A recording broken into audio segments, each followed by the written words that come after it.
In the heart of Lekki, Lagos, three young men stood out not just for their wealth, but for the way they lived it. Tunde, Chike, and Sani were not your average rich men, they were a spectacle. Each drove a Mercedes-Benz G-Wagon, identical in model but distinct in color, and their choice of cars reflected their personalities. More than that, their cars, houses, and clothes were perfectly coordinated. They were friends bound by success, ambition, and a deep understanding of loyalty, having met during their university days abroad. Upon returning to Nigeria, they each pursued different paths to wealth but maintained a shared vision for excellence, ensuring they stayed in sync in more ways than one. Tunde loved white. His world revolved around it. His G-Wagon gleamed in pearl white, always spotless, as though untouched by the chaos of Lagos. His mansion, nestled in the quieter part of Lekki Phase 1, was a vision of modernity, painted in pure white with sleek, minimalist architecture. The interiors were just as pristine, white marble floors, white leather furniture, and sheer white curtains that let in streams of sunlight. Tunde was the epitome of calm and order. His business ventures mirrored his personality, as he owned a chain of high-end restaurants renowned for their precision and impeccable service. His wardrobe, too, was a reflection of his personality, consisting only of white agbadas, suits, and casual attire. Tunde was a perfectionist, and everything about him showcased it. Chike, on the other hand, was a man of extravagance. His G-Wagon, plated in bold gold, was impossible to miss as it cruised the streets of Lekki, reflecting the Lagos sun like a beacon of wealth. Chike's mansion was no less flamboyant. Painted gold, with intricate designs, it stood like a monument to success. Inside, the story continued: golden chandeliers, gilded mirrors, and furniture that looked like it belonged in a palace. Chike's personality matched his lifestyle. Loud, charismatic, and unapologetically flashy, he was the life of every party. He had built his fortune in the tech industry, launching fintech platforms that revolutionized mobile banking in Nigeria. His wardrobe was a spectacle in itself: golden jackets, embroidered agbadas, and accessories that glinted with gold. If there was one thing Chike loved, it was making an entrance. Sani, the quiet one, preferred black. His jet black G-Wagon was a stark contrast to his friend's bright choices. It exuded power and subtlety, much like Sani himself. His mansion, situated near the Lekki Link Bridge, was a marvel of contemporary architecture. Painted matte black with floor-to-ceiling windows that reflected the sky. The interiors were sleek and moody, with dark wood, leather, and subdued lighting. Sani was a venture capitalist, known for his sharp business acumen and a reputation for making bold but calculated moves. While Tunde and Chike enjoyed the spotlight, Sani preferred to stay in the background, pulling strings quietly but effectively.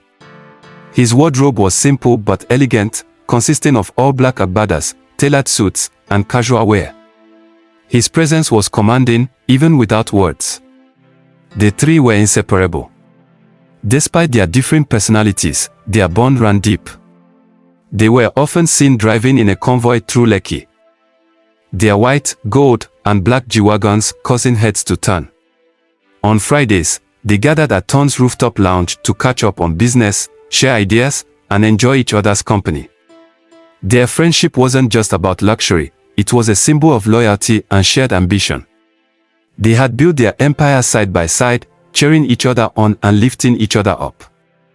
One weekend, they hosted a massive party at Chike's golden mansion.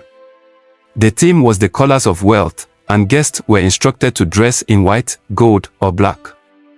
It was an event like no other, with Lagos's elite in attendance.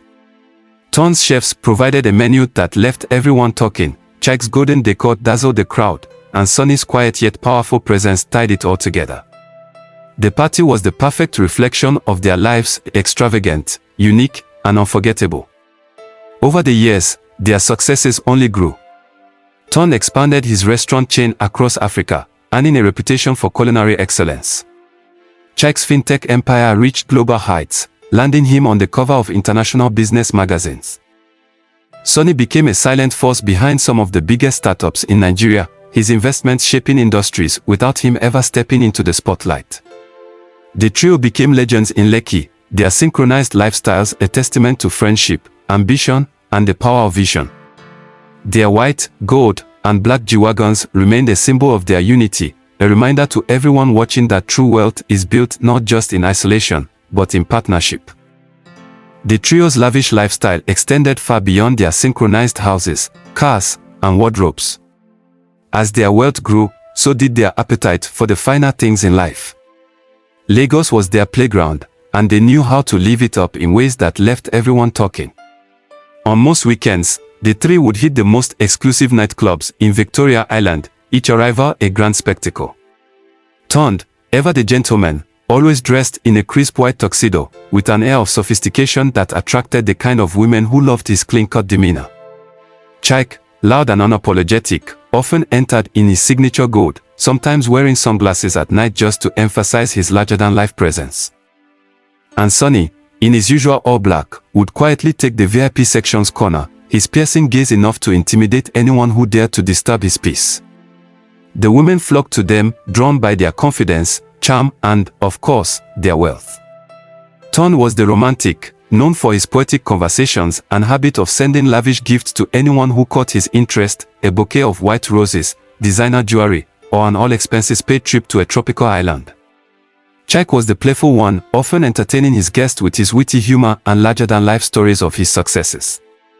Sani, on the other hand, was a mystery, his quiet demeanor and rare but meaningful words making him all the more intriguing. In the clubs, bottles of the finest champagne flowed freely, and the music never stopped. The trio often hosted private parties in the VIP lounges, where Lagos's elite gathered to bask in their aura. Women would come from across the city just to be seen with them, while men envied their success and charisma. When it came to travel, the trio spared no expense. Their private jets, each customized to match their signature colors of white, gold, and black, were a common sight at the Murtala Muhammad International Airport. Whether it was a business meeting in Dubai, a luxury shopping spree in Paris, or an exotic retreat in the Maldives, they traveled in style and always made an impression. Tunde's international trips were often centered around expanding his restaurant empire. He had a habit of visiting Michelin-starred restaurants wherever he went, taking notes and drawing inspiration for his ventures back home.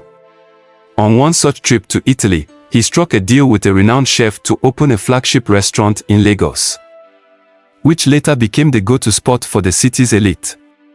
Chike, ever the tech enthusiast, frequently traveled to Silicon Valley to meet with investors and attend conferences. He loved to flaunt his success at global events, often pulling up in gold-plated limousines and stealing the show with his confident presentations. At one such event, he secured a multi-million-dollar deal to expand his fintech platform into Europe, a move that solidified his status as a global entrepreneur. Sani, true to his reserved nature, kept his business dealings low-key. His trips abroad were usually to meet with private equity firms and attend discreet meetings with global investors. He had properties in London and New York, where he often spent weeks strategizing and sealing deals. Despite his quiet approach, his ventures yielded massive returns, making him one of the most influential investors in Africa. Their travels weren't just about business, though. The trio often took luxurious vacations together, flying first class, or on their private jets, to some of the most exotic destinations in the world. In Dubai, they rented out entire floors of the Burj Al Arab. In Monaco, they attended the Grand Prix, watching from private yachts. In Santorini, Greece, they lounged in villas overlooking the Aegean Sea, enjoying the sunsets with their chosen company for the trip.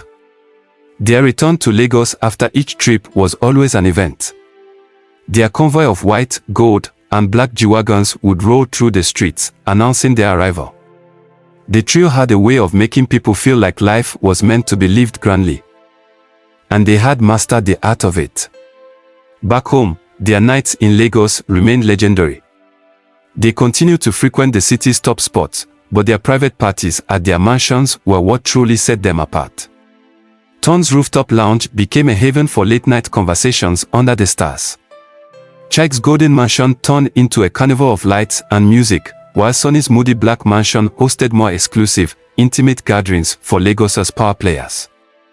The women came and went, but the trio always remained at the center of it all.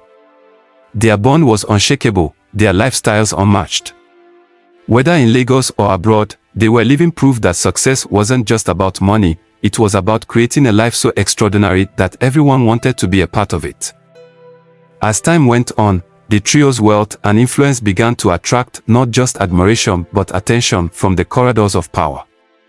In a country where politics and wealth often intersected, it was only a matter of time before Tunde, Chike, and Sani were pulled into the web of Nigeria's political elite. At first, it was subtle, an invitation to an exclusive dinner here, a request for a donation to a campaign there. But soon, the politicians realized that the trio's wealth and connections could be harnessed for mutual benefit. It started innocently enough. A governor from the southwest, known for his extravagant lifestyle, approached Chike to help design a fintech platform for state revenue collection. The platform was a legitimate idea, but the governor proposed inflating the project's cost and splitting the profits. Chike hesitated initially but was eventually swayed by the promise of exponential returns. The project launched, and while it was functional, the real money came from the millions siphoned off during its execution. Tunde, always the gentleman, was initially reluctant to get involved in anything that could tarnish his spotless reputation. But his connections to high-ranking officials in Lagos made him a valuable asset. A senator seeking re-election reached out, requesting Tunde's help in organizing high-end fundraisers. The events were glamorous affairs held at Tunde's White Mansion, with the finest food, wine, and music money could buy. Beneath the surface, though, the fundraisers were a front for laundering campaign funds and soliciting bribes from influential attendees. Sani, the quiet and calculated one, was the first to understand the full extent of the opportunities in politics. While Tunde and Chike were dealing with governors and senators, Sani went straight to the top. He became a silent consultant for some of Nigeria's most powerful politicians, advising them on investment strategies and helping them hide illicit wealth in offshore accounts. His black mansion became a fortress of secrecy, where deals were struck in hushed tones and files were exchanged under the cover of night. Their entry into the world of political looting marked a turning point. The money, which had already been flowing in abundance, now came in torrents. With the politicians' backing, the trio gained access to government contracts worth billions of naira. Roads that were never built, schools that existed only on paper, and infrastructure projects that stalled indefinitely all became avenues for enriching themselves and their allies. Chike became the face of several tech-related government initiatives, most of which were overpriced and underdelivered. But he didn't care. His golden mansion was now overflowing with art pieces and collectibles from around the world. He hosted parties that rivaled anything Lagos had ever seen, with foreign musicians flown in to perform exclusively for his guests. Tunde's restaurant empire expanded even further, but it became an open secret that some of his establishments were fronts for laundering money. He justified his actions to himself, believing he was simply playing the game. His White Mansion remained a hub for political gatherings, and his reputation as the Angel of Lekki ironically grew, as people saw him as a philanthropist who supported the elite. Sani, ever the strategist, diversified his operations. He acquired properties in Dubai, London, and New York, funneling money through shell companies and offshore accounts. His investments in foreign startups gave him legitimate business fronts, making it nearly impossible for anyone to trace his dealings back to Nigeria. While Tunde and Chike reveled in their wealth, Sani stayed in the shadows, carefully plotting his moves and ensuring he was always 10 steps ahead. The trio's new lifestyle came at a cost. They were no longer just businessmen, they were now deeply entangled in the murky waters of Nigerian politics. Their names began to appear in whispers during political scandals. And while no direct evidence ever tied them to corruption, the public wasn't blind. Yet, their power and influence ensured they remained untouchable. With each new deal, their bond grew stronger, but so did the risks. They knew the game they were playing was dangerous, but they had come too far to stop. For them, this wasn't just about money anymore, it was about power, control, and leaving a legacy that would make them legends, even if it came at the expense of others. Their nights in Lagos became even more extravagant, their travels even more opulent, but behind the glitz and glamour lay a dark truth. they had become part of a system that thrived on exploitation and greed. And while they justified their actions by telling themselves they were merely taking advantage of opportunities, deep down, each of them knew they had crossed a line they could never uncross. As the years went by, the trio became symbols of everything both admired and despised about Nigeria's elite. They were kings in a kingdom built on shaky foundations, knowing that one misstep could bring it all crashing down. But for now, they ruled, and they ruled unapologetically.